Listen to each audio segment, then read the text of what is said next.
Assalamualaikum warahmatullahi wabarakatuh. Yang saya hormati pengasuh Pondok Pesantren Zainul Hasan Genggong, yakni Al-Kiram wal Mukhtaram Kiai Haji Muhammad Hasan Mutawakkil Allah HMM. Yang saya hormati Dr.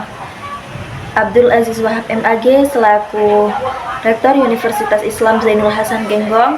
Yang saya hormati Dekan Fakultas Tadris Umum, yakni Ibu Wahyu Lestari MPD. Yang saya hormati Kaprodi Tadris Ilmu Pengetahuan Sosial, yakni Bapak Babul Bahrudin MPD. Dan yang saya hormati Ibu Fika Anjana MPD selaku dosen mata kuliah Psikologi Pendidikan dan Pembelajaran. Nama saya Maulidatul Hasanah dengan NIM 221210500089, Prodi Tadris Ilmu Pengetahuan Sosial semester 4. Baik, dalam video kali ini saya akan membahas tentang bakat dan motivasi dalam belajar. Selanjutnya saya akan membahas tentang pengertian dari bakat itu sendiri. Bakat adalah kemampuan yang dimiliki oleh seseorang sebagai potensi yang masih perlu dikembangkan lebih lanjut. Bakat bersifat laten potensial, sehingga masih bisa tumbuh dan bisa dikembangkan. Bakat adalah kemampuan bawaan yang dimiliki oleh seseorang secara alami dan bisa dikembangkan dengan lebih cepat dan lebih baik dibandingkan dengan orang lain. Kemudian beda lagi dengan minat. Kalau minat merupakan faktor yang dapat mengarahkan bakat dan keberadaannya merupakan faktor utama dalam mengembangkan bakat. Kata minat ini lebih menggambarkan motivasi yang mempengaruhi perhatian, pikiran, dan prestasi seorang peserta didik. Minat bisa dibagi menjadi dua, yaitu minat pribadi dan minat situasional. Minat pribadi yaitu ciri pribadi individu yang relatif stabil. Minat pribadi ditujukan pada suatu kegiatan atau topik yang spesifik. Misalnya minat pada olahraga, ilmu pengetahuan, musik, tarian, dan lain sebagainya. Sedangkan minat situasional yaitu minat yang ditumbuhkan oleh kondisi atau faktor lingkungan. Misalnya peran pendidikan formal, informasi yang diperoleh melalui buku, internet, atau televisi. Seseorang memiliki minat terhadap suatu objek cenderung akan memberikan perhatian atau merasa senang akan objek untuk mencapai prestasi yang lebih baik. Di samping itu, kemudian yang selanjutnya ada jenis-jenis bakat. Jenis-jenis bakat di sini secara umum terbagi menjadi dua, yaitu bakat umum dan bakat khusus. Bakat umum adalah kemampuan yang berupa potensi dasar yang bersifat umum, dalam artian setiap orang memiliki bakat. Sedangkan bakat khusus merupakan kemampuan yang berupa potensi khusus, artinya tidak semua orang memiliki bakat tersebut. Misalnya bakat seni, bakat memimpin, bakat penceramah, bakat olahraga, dan lain sebagainya.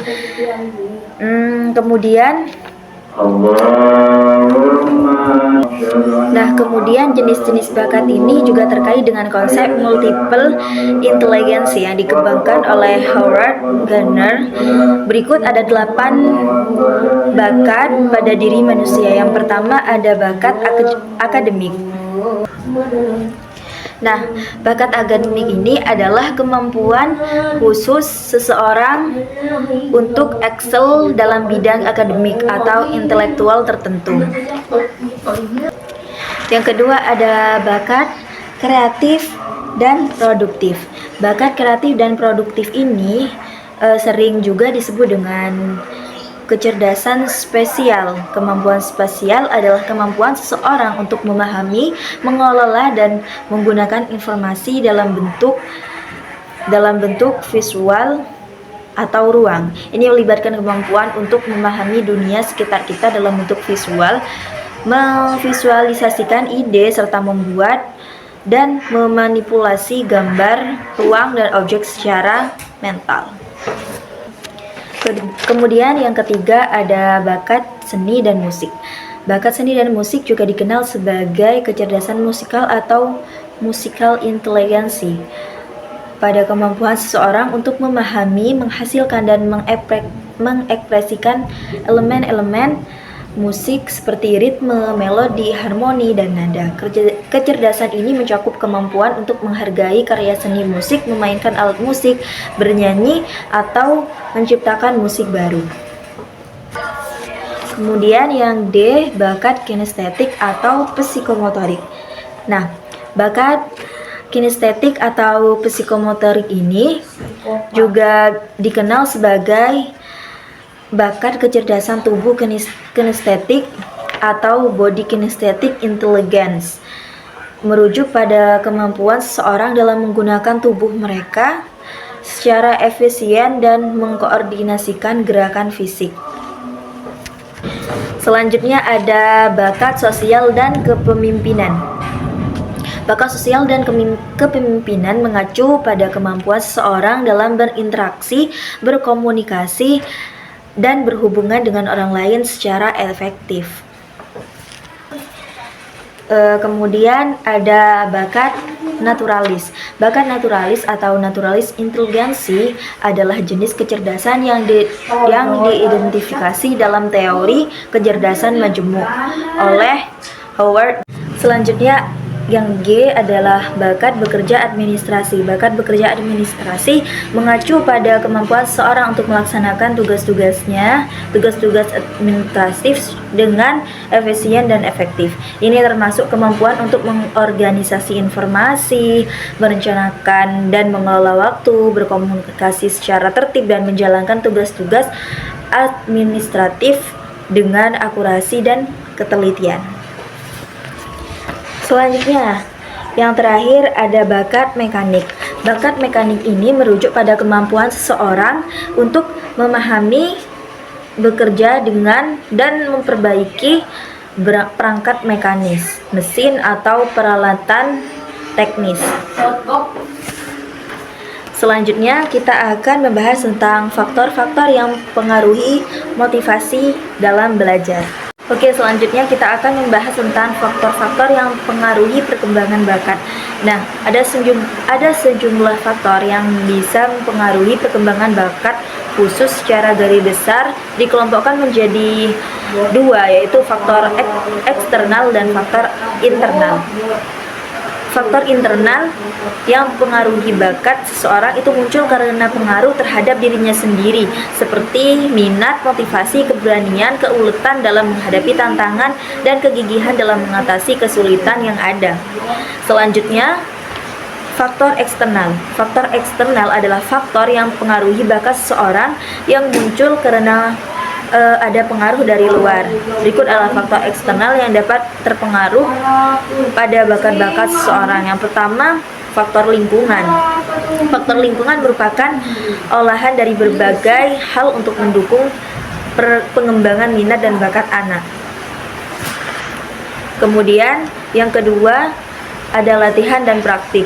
Untuk mengembangkan bakat seseorang perlu berlatih dan mempraktikkannya secara teratur. Misalnya, kedisiplinan dan pekerja keras sangat penting dalam mengembangkan bakat. Selanjutnya yang ketiga, pendidikan. Pendidikan formal dan non formal dapat membantu mengasah bakat. Guru yang berkualitas dan lingkungan belajar yang mendukung sangat berperan dalam mengembangkan bakat siswa atau peserta didik. Kemudian yang keempat, ada kesempatan untuk tampil dan menunjukkan bakat juga berpengaruh. Ini bisa melalui pertunjukan, kompetensi, atau proyek-proyek. Selanjutnya ada ketahanan mental dan emosional. Kemampuan untuk mengatasi rintangan dan kegagalan dalam mencoba sesuatu yang baru. Kemudian yang keenam, dukungan sosial. Dukungan dari teman-teman, keluarga, dan komunitas yang memahami dan mendukung bakat seseorang dapat memberikan motivasi dan rasa percaya diri terhadap orang tersebut. Kemudian yang ketujuh, waktu. Tanpa adanya waktu, pengembangan ini seringkali perlu waktu karena perlu waktu yang cukup panjang. Kesabaran dalam proses perkembangan juga sangat penting. Selain waktu, kita juga butuh kesabaran. Kemudian yang keempat, peran bakat dalam belajar. Yang kelima, usaha guru dalam mengenalkan dan mengembangkan bakat siswa. Guru memiliki peran penting dalam mengenalkan dan mengembangkan bakat siswa. Maka dari itu, kita sebagai pendidik harus memahami dan harus bisa membantu peserta didik untuk mengetahui apa bakat dari mereka. Selanjutnya kita akan membahas tentang motivasi dalam proses belajar. Pengertian motivasi dalam belajar. Pendidikan merupakan salah satu elemen yang memiliki signifikansi besar dalam kehidupan individu dan juga memiliki pengaruh pada kualitas hidup individu. Pengertian dari motivasi sendiri yaitu motivasi berasal dari kata mover yang berarti dorongan atau pendorong.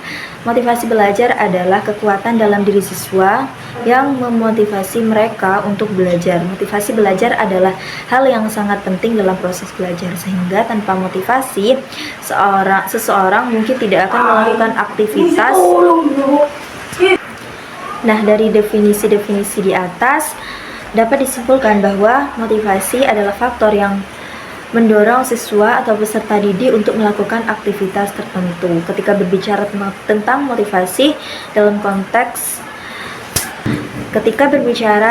motivasi dalam konteks belajar, itu menjadi dorongan yang mendorong siswa untuk belajar dengan tekun sehingga perilaku belajar mereka menjadi terfokus dan mereka dapat mencapai kemampuan belajar mereka dengan lebih efektif. Motivasi ini memiliki peran penting dalam proses belajar. Hal ini membantu siswa untuk fokus pada persiapan dan tujuan belajar mereka. Tingkat motivasi siswa dalam kelas dapat memiliki dampak besar pada usaha mereka saat menyelesaikan tugas yang diberikan oleh guru.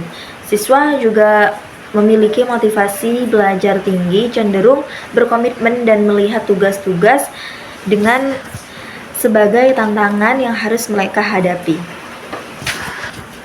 Kemudian, tujuan dan fungsi dari motivasi belajar. Motivasi memiliki tujuan dan fungsi yang penting dalam pengaruhnya terhadap perilaku individu. Tujuan motivasi adalah menggerakkan seseorang, mendorong timbulnya keinginan dan kemauan untuk melakukan tindakan tertentu dengan maksud mencapai atau tujuan tertentu. Motivasi belajar ini secara umum memiliki 3 fungsi. Yang pertama, mendorong peserta didik untuk belajar. Yang kedua, menentukan arah dan tujuan belajar siswa. Yang ketiga, menyeleksi perbuatan siswa. Kemudian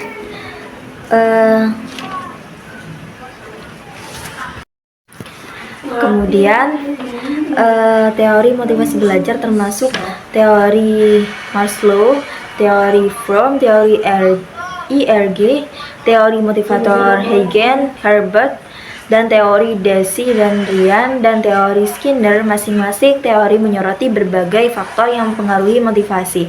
Jenis motivasi mencakup motivasi intrinsik atau dorongan dari dalam diri individu, dan motivasi ekstrinsik, dorongan dari faktor dari luar. Kemudian, faktor-faktor yang mempengaruhi motivasi belajar menurut Omar Hamalik meliputi kesadaran siswa tentang tujuan pembelajaran, sikap guru yang positif, berpengaruh dari kelompok siswa, cita-cita atau aspirasi individu, kemampuan belajar, kondisi fisik dan psikologis siswa, kondisi lingkungan, faktor dinamis seperti emosi dan gairah belajar, upaya guru dalam mengajar, dan iklim kelas yang dibangun oleh guru. Semua faktor ini berperan dalam membentuk motivasi belajar siswa dan pengalaman pembelajaran mereka. Minat dan motivasi siswa saling terkait dan mempengaruhi proses dan hasil belajar mereka. Guru memiliki peran penting dalam merangsang minat dan motivasi siswa untuk meningkatkan kualitas pembelajaran mereka.